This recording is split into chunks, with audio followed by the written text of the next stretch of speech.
너 우리 경기도의 경기라는 이름이 내년이면 무려 1000년이 되는 거 알아? 1000년?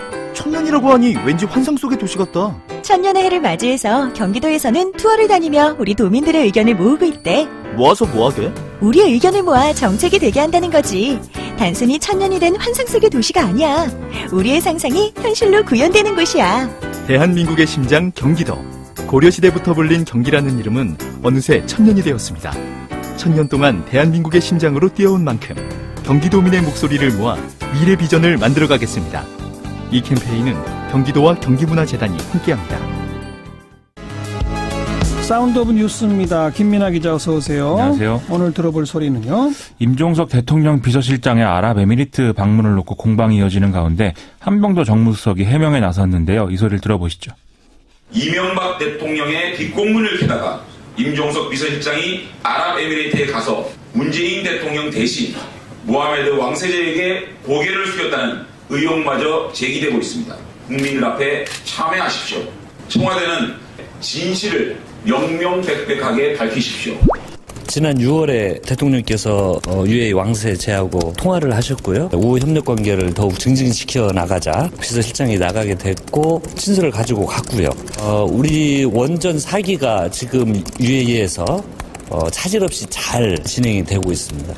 그런데 이런 근거 없는 내용들이 계속 재생산됨으로써 차후 원전 수주에 악영향을 주지 않을까 이런 우려와 걱정도 있습니다. 정무수석의 말은 그러니까 원전과 관계가 없다. 이건 분명한데 방문 이유를 다 밝힐 수는 없다. 이런 얘기죠. 그렇습니다. 오늘 청와대가 두 가지 경로로 이 문제에 대해서 해명을 내놨는데요. 기자들에게는 이제 공보 라인을 통해서 그리고 국회는 정무 라인을 통해서 이제 얘기를 한 것이죠. 예. 종합을 해보면 이게 결국 국익과 여러모로 관련이 있는 문제이기 때문에 다 밝힐 수는 없는 부분인데 어쨌든 추측성 보도, 근거 없는 보도들은 자제해달라. 정치적으로 의심할 만한 그런 일은 하나도 없다라는 얘기입니다. 한병도 정무수석은 국회가 요구를 한다면 이 문제에 대해서 비공개 보고도 검토할 수 있다는 취지의 그런 설명도 내놨습니다. 하지만 자유한국당은 쉽게 물러날 분위기가 지금 아니잖아요. 그렇습니다. 오늘 오전에 청와대 항의 방문하고 국정조사를 요구한다 이런 내용의 기자회견도 했고요. 언론 보도에 의하면 아예 아랍에미리트의 진상조사단을 파견하는 방안도 검토를 하고 있다는 것이거든요. 근데 오늘 김성태 원내대표는 이 보도에 대해서 부인도 부정도 하지 않겠다 이렇게 얘기를 하고 있습니다.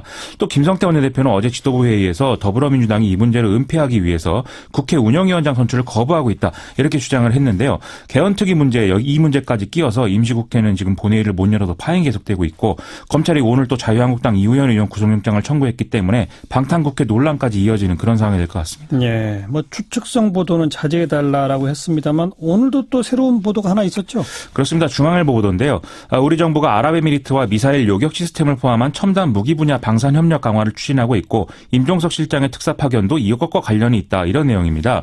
현재 예멘의 후티 반군이 사우디아라비아를 위협을 하면서 순위파 국가인 아랍에미리트와의 갈등도 커지고 있는데 탄도미사일로 바라카 원전을 파괴하겠다 이런 주장까지 하는 상황이라는 거죠. 예. 만약에 한국 기술이 들어간 요격 미사일로 바라카 원전을 방어할 수 있게 되면은 이 아랍에미리트와 한국 정부는 서로 윈윈이 되는데 이란을 필두로 한 시아파 국가들과 한국 정부가 마찰을 빚을 가능성은 커지는 그런 상황이 됩니다. 아하. 그러면 중국과 러시아는 시아파 정권들과 지금 가까워져 있는 상태이기 때문에 북핵 문제에 이게 또 영향을 미칠 수도 있는 그런 부분이 된다는 것이죠.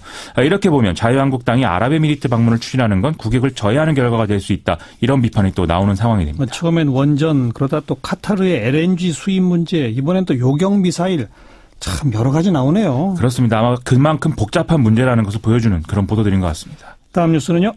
내일 한일 위안부 합의 검토 TF의 검토 결과가 발표될 예정인데요. 최종적, 불가역적 해결 이런 문구가 삽입된 배경 그리고 피해자들의 의견 수렴 여부, 일본 정부의 10억엔 출연 제한 주체 이런 것들에 대한 판단이 이제 담길 것으로 예상이 됩니다. 이에 대해서 오늘 강경화 외교부 장관이 브리핑을 했는데요. 합의가 나오기까지 피해자와의 소통이 상당히 부족했다고 하는 결론이다. 이렇게 얘기를 했습니다. 예. 국민의 70%가 받아들이지 못하고 피해자 단체들이 만족하지 못하는 합의를 정부가 향후에 어떻게 할 것인가. 여기에 대해서는 모든 옵션을 열어놓고 소통하겠다. 이렇게 얘기를 했는데요. 네. 강경화 장관의 이 발언은 합의 파기나 재협상까지도 검토 대상이 될 수 있다는 주장으로 일단 해석이 되고 있습니다. 아시다시피 문재인 대통령의 공약은 재협상이었죠. 일단은 내일 그 결과 발표부터 좀 차분히 지켜보고요. 자, 다음 뉴스는요. 지난 5월 문재인 대통령이 인천공항을 방문해서 비정규직 제로를 선언한 지 7개월 만에 인천공항공사 노사가 정규직 전환에 대해서 큰 틀에서 합의를 했습니다. 그동안 노사는 정부가 제시한 정규직화 가이드라인의 핵심인 생명 안전 업무가 어디까지냐에 대한 해석을 놓고 줄다리기를 해왔는데요. 예. 그 결과 소방대와 보안검색 관련 분야 약 3,000명을 공사 직접 고용 대상으로 결정하기로 합의를 했습니다.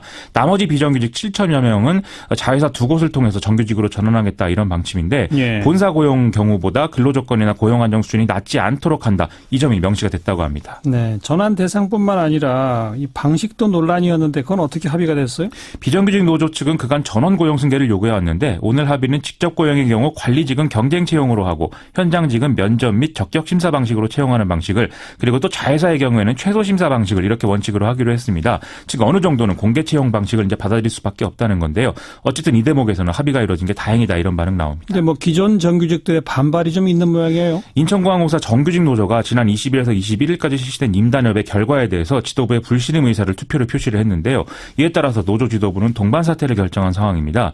이 불만의 핵심은 비정규직이 새로 직접 고용되면 회사의 경영 상태가 악화되고 결국 정규직이 피해를 보는 결과가 될 수 있다는 건데요. 또 협상 과정에서 정규직 노조가 이것에 대해서 목소리를 내지 못하고 소외가 되고 끌려다니기만 했다. 이런 얘기도 나오는 것 같습니다.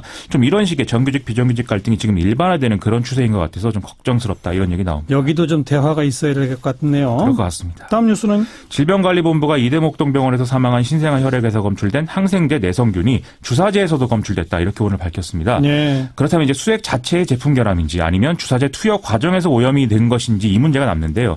질병관리본부는 일단 신생아 중환자실에서 투여를 준비하는 과정에서 오염이 일어났을 가능성에 무게를 두고 있습니다. 주사제뿐만 아니라 인큐베이터 모포 여기서도 로타바이러스가 검출된 사실도 있기 때문에 결국 이대목동병원이 의료 과실을 일으켰다. 이 가능성이 지금 커지고 있는 상황입니다. 그러네요. 다음 뉴스는요. 우병우 전 청와대 민정수석이 구속된 지 열흘 만에 법원에 구속적부심을 청구했다고 하는데요. 이에 따라서 앞서의 김관진 전 국방부 장관과 임관빈 전 국방부 정책실장이 석방된 것과 같은 일이 또 벌어질 것이냐. 이게 이제 여론에 관심이 쏠리고 있습니다. 두 사람은 구속적부심에서 석방됐죠. 그렇습니다. 예. 일단 중앙지법이 맡은 사건의 구속적부심 심사는 형사 51부가 담당하게 되어 있는데 여기 재판장인 신광열 수석부장판사가 우병우 전 수석과 서울대 법대와 사법연수원 동기라는 이유로 사건 재배당을 요청했다는 것이거든요. 예. 따라서 사건은 형사 2부로 다시 재배당이 됐는데 구속이 합당한지에 대한 신문은 내일 오후 2시에 진행된다고 합니다. 조금 다른 얘기긴 한데 오늘 시사인의 주진우 기자가 검찰에 출석했다고요? 오늘 서울중앙지검에 참고인 신분으로 출석하면서 다스에 140억을 돌려주기 위해서 당시 청와대가 어떻게 움직였는지 등이 담긴 서류 그리고 다스 핵심 관계자의 하드디스크 등을 가져왔다. 이렇게 얘기를 하면서 이 보따리를 들고 나타났습니다. 이명박 전 대통령이 권한을 행사해서 외교당국을 움직여서 개별 회사의 재산 분야에 개입하게 했는지 그리고 이명박 전 대통령이 과연 다스의 실소유주인지의 의혹을 규명하기 위한 자료를 이제 주진우 기자가 갖고 왔다 이 얘기인 건데요. 아울러 다스 실소유주가 2008년까지 차명 계좌로 120억 원의 비자금을 조성했다는 의혹을 수사하는 수사팀은 오늘 또 공식 활동을 시작한 상태입니다. 예. 이 부분에 대해서는 현재 공소시효와 관련한 법리 문제 등도 불거지고 있기 때문에 좀 빠른 수사가 불가피한 상황인데요. 이 수사팀은 2008년 정호영 특검 수사 내용이 맞는지 이것을 확인하는 게 주 목표인데 공소시효가 내년 2월 21일에 만료된다고 하는 상황입니다. 서둘러야 되겠군요. 그렇습니다. 수고하셨습니다. 고맙습니다. 김민아 기자였습니다.